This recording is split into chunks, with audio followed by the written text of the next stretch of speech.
Welcome to the Mile High Church podcast. We're so glad you're here. I'll bet you're here because you are a spiritual seeker. And we just happen to have all sorts of classes at Mile High Church, online and in person. Come and learn more about the depths of your spiritual nature. Come and learn about how to expand and create the life you want. Our classes start the week of September 9th. Go to milehighchurch.org and click on classes to learn more. All right, this is a two-part series called Being Free. If I don't get it this week, I've got next week to give it another shot, all right? Being free. The aim of this today is to empower a more dynamic realization of our true potential and our opportunities for spiritual mastery. Now, it's pretty clear to me that there are times when each and every one of us stumble over ourselves. The list for me is extensive, very, very long. I was thinking this week of back in 1988, I'd met and fallen in love with Erica. We'd set the date, her family flew out, and I was excited to introduce her mom and dad to the congregation. And what do? But I get up there and I call her father by the wrong name. I said, Bill and Millie Smith. I said, oh, wait a minute, Bob and Millie Smith. Well, the congregation got a kick out of my suffering, because that's sometimes how you are. They just howled, and I wanted to find a rock to crawl under. But the good news is that beloved Dr. Bob, a man who, by the way, he and Millie are watching online right now.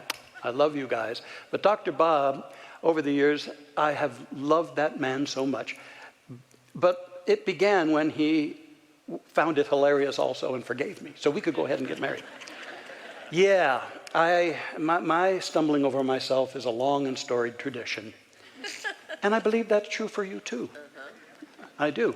Now, the most troubling times when we stumble over ourselves are those times when we give our power and possibilities away to people or circumstances, thus essentially agreeing to enter into their prison, to become a prisoner. Now, I'm talking about the times when we yield to the hindrances, the frustrations, the setbacks, the heartbreaks in life. Times when we feel constrained and confined, chained, whether it's to nagging problems or difficult people. Maybe it's a painful past we think will always haunt us. Sometimes we feel in prison to a decision we made that we regret and we feel is insurmountable. Or maybe it's an ongoing personal pattern that continues to sabotage us time and time again. Now, the tendency, if we're facing any of that or anything else like that, is to begin to identify ourselves as a captive to that situation. And it's made even more limiting when we make excuses for what's going on, and we defend how stuck we are and how powerful and imposing the situation is. We argue for that, and as has been said, argue for your limitations, and they're yours. They're yours. Now, from the outset here, beautiful ones, with all my heart, I invite you to take this in, that freedom is the birthright and the essence of every one of us, now and unto forevermore, no matter what we face. Being free is both a calling and a power within every one of us. I'm going to ask this wonderful AV team to put up some words by our founder, Dr. Holmes, Ernest Holmes. Take these in. He wrote, "Declare your freedom. Know that no matter what others may say, do, or think, you are a success now, and nothing can hinder you from accomplishing your good. All the power of the universe is with you. Feel it, know it, and then act as though it were true."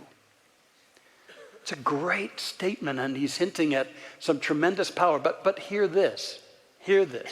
To access this tremendous inner power he speaks of, requires that we must claim and activate our free spirit while we're in the very midst of whatever we have felt has imprisoned us.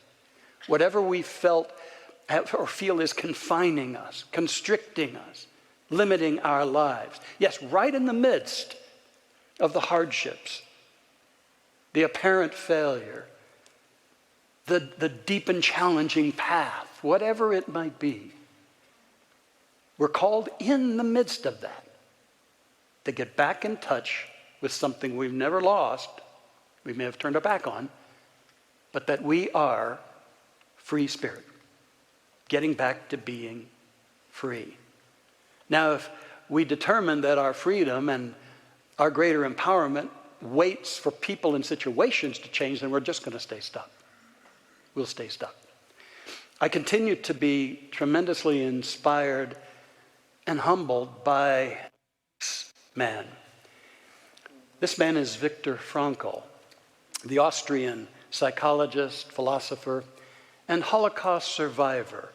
Now, in his epic, renowned book, Man's Search for Meaning, he talks about what he went through in the Nazi concentration camp and the great horror and the agony that took him to what he felt were his limits, although he discovered there was more in him. And we'll talk more next Sunday about that.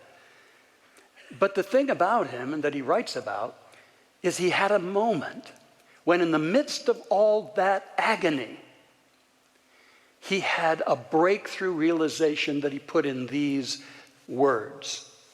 Everything can be taken from a person, but one thing, the last of human freedoms, to choose one's attitude in any given set of circumstances, to choose one's own way. And then he went on to say later on, what a man actually needs is not a tensionless state, or I would say a problem-free state, but rather the striving for some goal worthy of him. So powerful. Everything can be taken except our ability to choose our attitudes. Now, I think that there are some folks who suffer from psychosclerosis, which is a hardening of the attitudes. And that's something, though, that there is a remedy for, thank God. You see, Frankl seized upon his inner freedom while still in that horrific experience.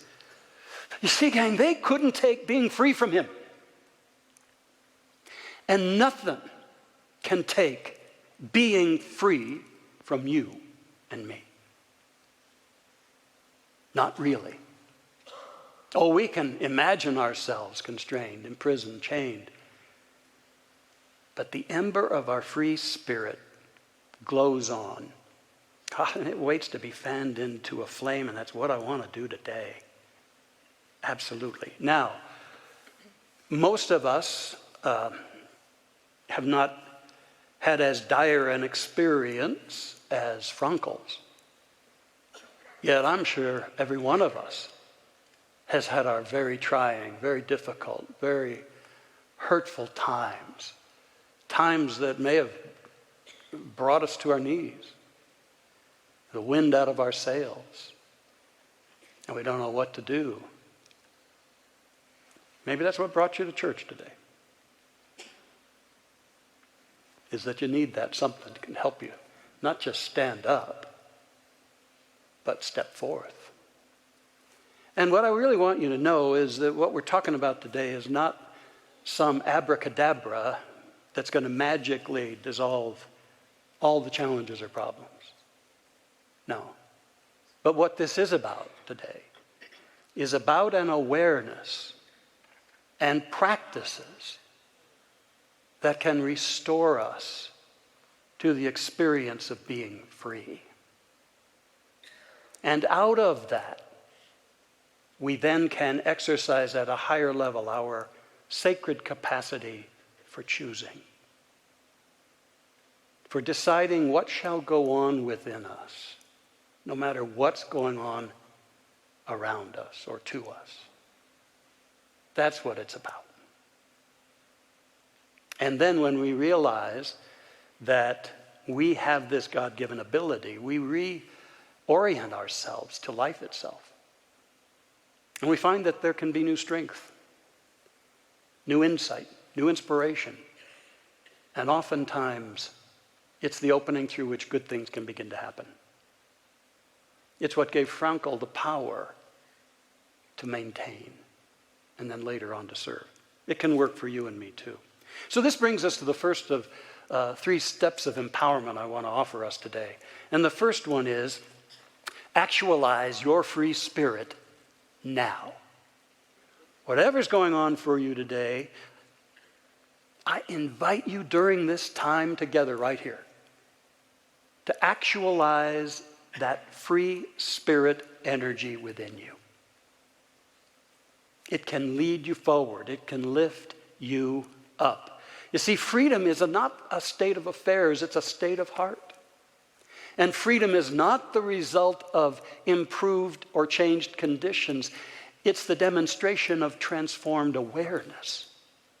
That's what our freedom is.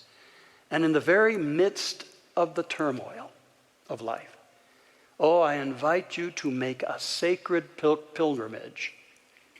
A sacred pilgrimage to your center, to the inner sanctuary. I invite you to feel like you're going there right now. To a space in you so pure, not invaded by anything else. A space where there's light. There's an energy we want, we need. It's that space where we can commune with God's idea of us. Not what the world has said or our fears proclaim, but God's idea of us as magnificent beyond measure. God's idea of us as free and ever-evolving consciousness. And we come upon this, and we have the realization, as has been written, that yes, we're in the world of effects, the world of dense matter, the world of change and of challenge. But we're not of it. I am in this world, but I'm not of it.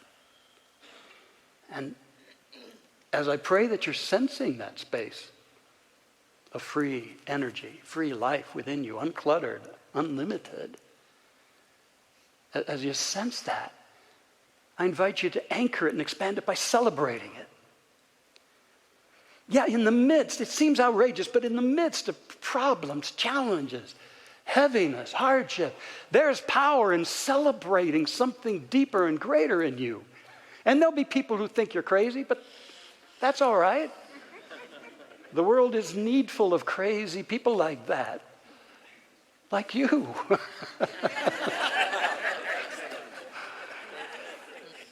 Celebrate.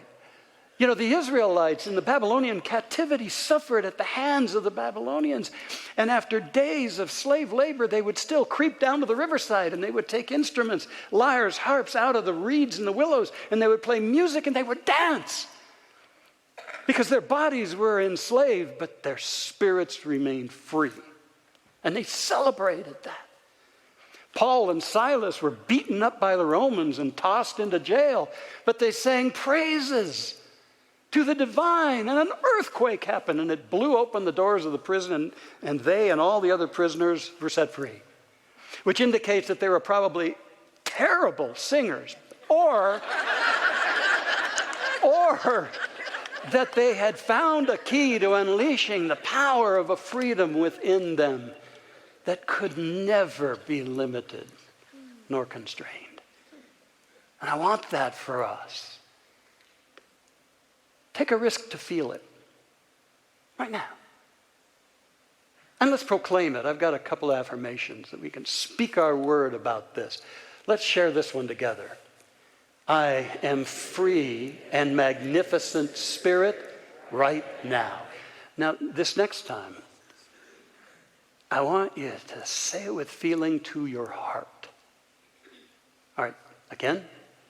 I am a free and magnificent spirit right now. Yeah, let that sink in. And then I offer this one. Together. I rejoice in the mighty freedom of my true self. Now, some of you sat there and said, I rejoice in the mighty freedom. So this time, perhaps we couldn't say it with our full heart and mean it. How about that? Let's go together. I rejoice in my mighty freedom of my true self.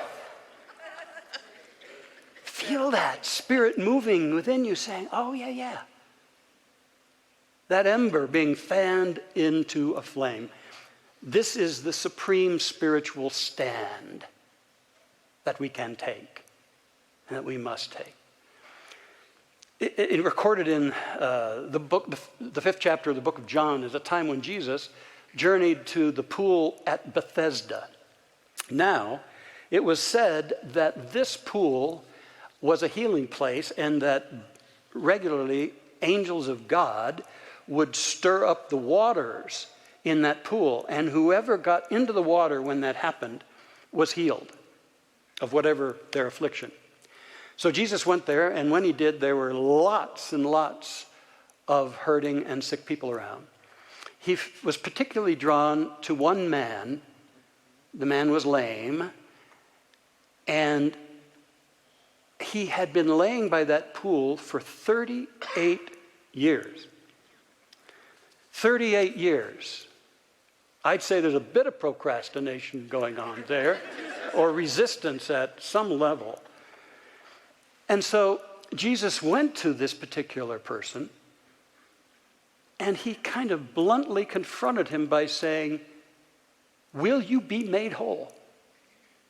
In other words, what's going on? Are you willing? Are you willing to rise up and be whole? Well, the man replied in sometimes a typical human way with his excuses.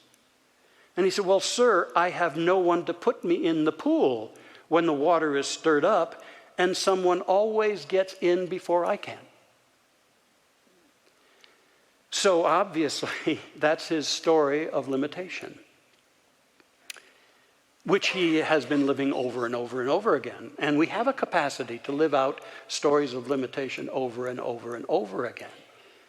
I mean, for goodness sakes, it occurs to me that if he even perched himself at the very ledge of the pool, he could at least roll over into it when the waters were stirred up. But something about how he designed his experience was saying, it's just not possible, and everybody gets in my way, and it just doesn't work out for me. But you know what? Jesus didn't even respond to any of that. He didn't respond to how this guy had spent 38 years not fully involved in his healings. And he simply said, rise, take up your bed and walk. Take up thy bed and walk. And the man did, and he was made well. Illustrating for us symbolically that higher energy of consciousness teamed with action can overcome inertia and self-pity and all that keeps us imprisoned. Because it's not what we face that imprisons us as much as our own stories and our own inertia and how we get down on ourselves and believe more in the problem, more in the situation than the mighty Spirit of the living presence within us. So we can all get shackled and limited in this life, absolutely. And at the same time, we're all sitting beside an infinite pool of intelligence and ideas and possibilities. At the same time, we feel shackled. We're right by this sea of possibility. And we then can open to that, unless we're stuck in our excuses, and lift up the power of the situation over the power of something deeper within us. Now, Jesus represents the higher self, the God self, our spiritual natures. Christ consciousness within us, Christ within us, our hope of glory, it says. And that Christ energy from time to time will come to us even when we're stuck in our stuff and say, hey, you ready now? You ready for a prison break?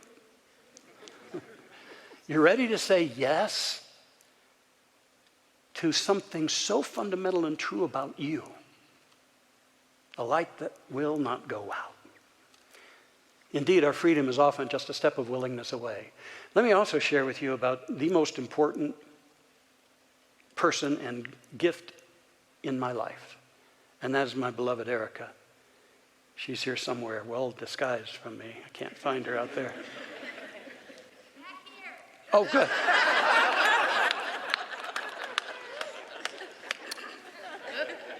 Erica shared with me a story, and I've written about it in my book. It touched me so deeply. It was about a time in 1985. It began in 1985 when her first husband, Mark, died in dealing with leukemia. So there was Erica, a single mom now, with 2 boys, 3 and 6 years old. So Erica responded amid her grieving by being very strong and keeping things together. She had a circle of friends that she and Mark had developed, and they were good to her and supported her. And she kept moving on with the typical courage that I know of her. After about a year, she met a fellow and started a new relationship.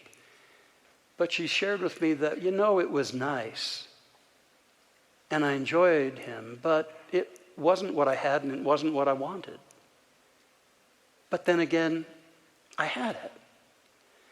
And so over the next year, she experienced a circle of friends and her growing sense of, I don't know if I want to stay in this circle of friends in my next chapter. And I don't know if that's the energy I want the boys growing up in. And I don't know about this relationship. But then the inner battles would go on that we might all have had in similar ways. Like, well, it's so hard to break up. It's so difficult to make change, especially when others would be astounded and disappointed in you and tell you you're wrong. It's just so tough. And so this tug of war was going on within her. Something in her saying, yeah, but I want more. So she would often pack up the boys and take them from Houston down to Galveston to the beach. And they'd play in the beach, and she had her free time. And one day she was there, the boys were playing, and she was reflecting and thinking about this that was going on, that insistent something that said this isn't enough. And she had a shift in consciousness, which she now calls her cloud talk. It was as though she went to a place where she had died in her own thinking. She had died, and she was sitting on a puffy white cloud and looking down upon her life. And she could see that her life had gone this way, and it could continue on the same way. And it'd be all right. But then she saw another path. And that path wasn't entirely clear, but it had energy. It had possibility. And then the old tapes of, yeah, but I still have all this. And it's okay. But then a part of her said these words: all you have to do, Erica, is leave. All you have to do is get in your car and drive away. That hit her. And within a couple of weeks, she made arrangements. She didn't really know where she wanted to go. She just knew that life was saying it's time. And she thought of maybe Florida, maybe Denver, and decided, I'll give Denver a shot. So she scheduled 3 days to be in Denver, and if she found a rental home in those 3 days, she'd stay. If not, who knows?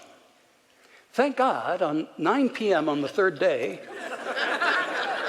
she walked into an oddly painted house and loved it and rented it from the couple.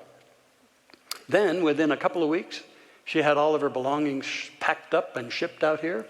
Then she went and turned her van in and bought a huge Chevy 4-wheel drive Blazer, because of course she was going to snow country with 2 boys.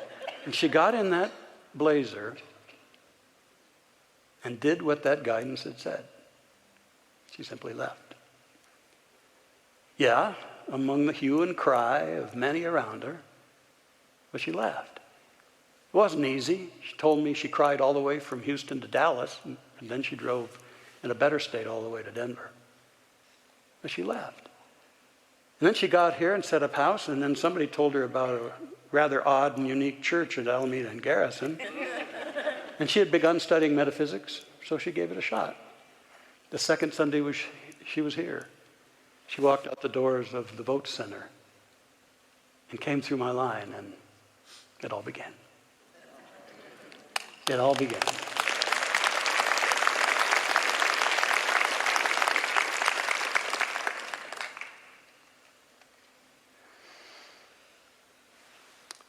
And so, a lot of things go on within us, I know, when we think of that. But I tell you what, that to me is how we can be called to live.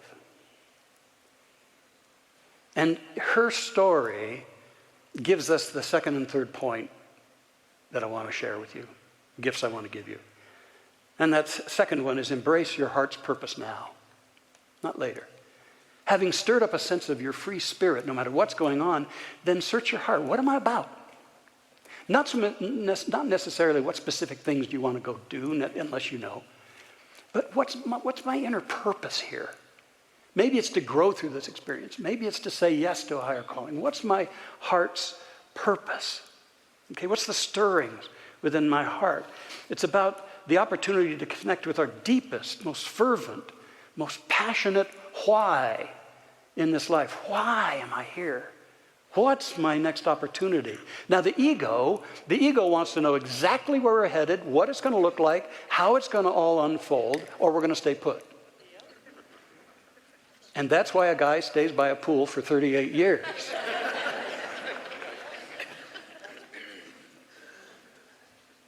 But I remind you, Erica didn't know where she was going to go. And she had no idea what would happen. What she had was a newfound commitment to her purpose. A bigger, better life for herself and our boys. And we'd meet and marry, and I'd adopt those boys and love them to the core of my being.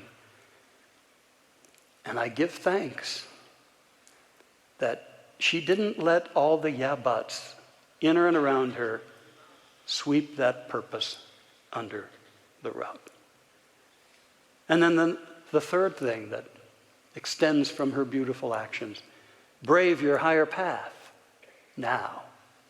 Brave your higher path now. Instead of waiting in a bed of excuses and reasons why, take the first steps that you can take, even if you don't know the end. Take the first steps. Trust that something's going to mold you, lead you, guide you, shape you, inspire you, strengthen you. We're called to purpose-fueled trust walk in this life. A purpose-fueled trust walk. But here's what I know, is that free spirit in us, fueled by a heartfelt purpose and the willingness to step forward, our boldest, bravest steps toward what is best for us, will prosper us, support us, grow us, and make us lights in this world. Something brought you here to church today, maybe at a deeper level than you would have thought. But it's maybe to hear somebody who loves you say, you're incredible. You're not defined by what you have ever faced or by what you face now. And you're also not imprisoned by it. The situation may not change. It took a while for Frankel to get free. It took a while for the Israelites to free themselves from Babylonia. But you stay the course. You step boldly forward, and you will see yourself step to a new level of strength, clarity, and power. And then you'll know, hey, I can have that joy that nothing extinguishes, because there's no thing in this world that can ultimately contain me. Not discouragement, not defeat, not death. Nothing can contain nor limit the spirit of the I am that I am in me. And thus, as the poet wrote and declared, it is well with my soul right now. Let's take this into prayer.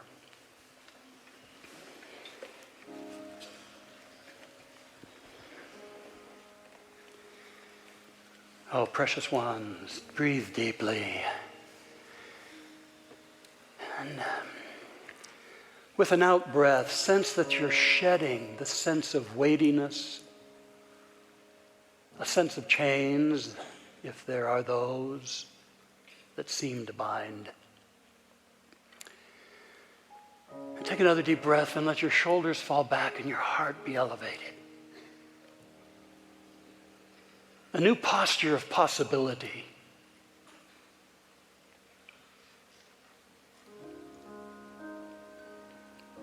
And sense that precious, beautiful heart. Let your energy be there in your sacred portal that leads to the sanctuary of your being, your heart. And feel it warming,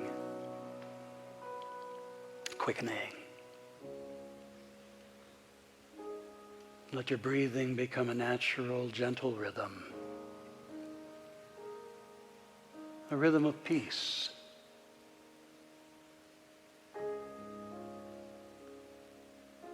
And sense, no, I am that which the Spirit has created me to be. I am this free spirit. I am free and abundant and powerful consciousness.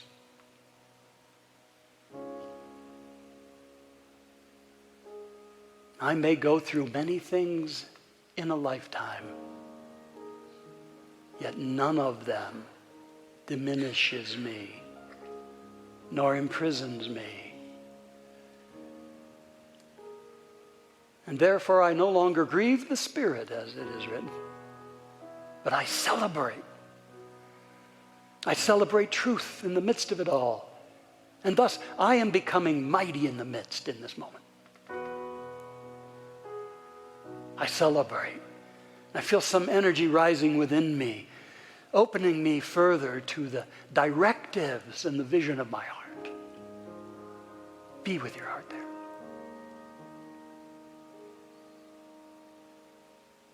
What's its deepest direction?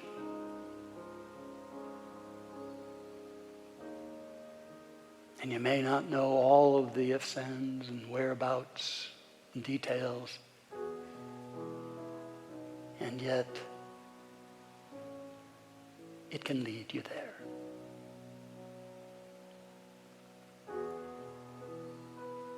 And receive its initial gift of spiritual assurance, comfort and strength.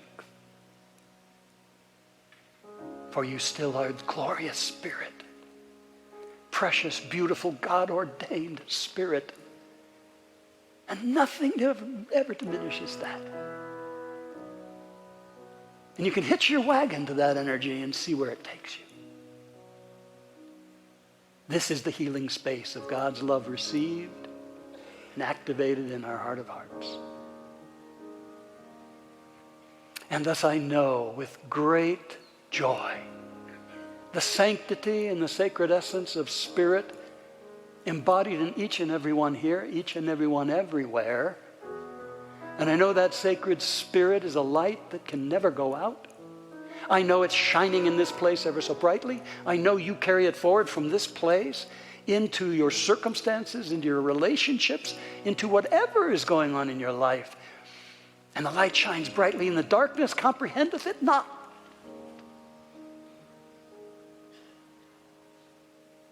and the way is made clear.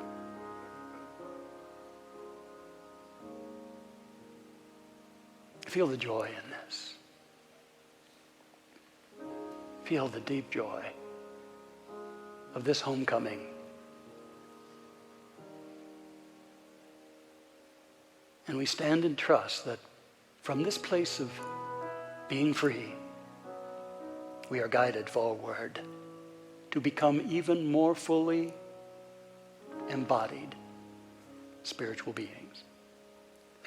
So I give thanks for the shifts, for the healings, for the changes that naturally are the byproduct of this. I give thanks for the healings of mind, body, emotions, and situations, for you, for me, for all who are receptive, that the glory of our souls might shine forth ever so brightly. Now I know this is truth active in us right now. We leave as free spirit, ready to create, to choose, to savor the miracle of life. Thank you, all-giving Spirit, for this and more than words can say. May we celebrate and be grateful. And so we now let it be, releasing this art of consciousness into expression, to grow and abound in, through, and as us. And so it is. And amen. Thanks for listening to the Mile High Church podcast. This podcast is made possible by the generous contributions from listeners like you. To make a donation, please visit milehighchurch.org.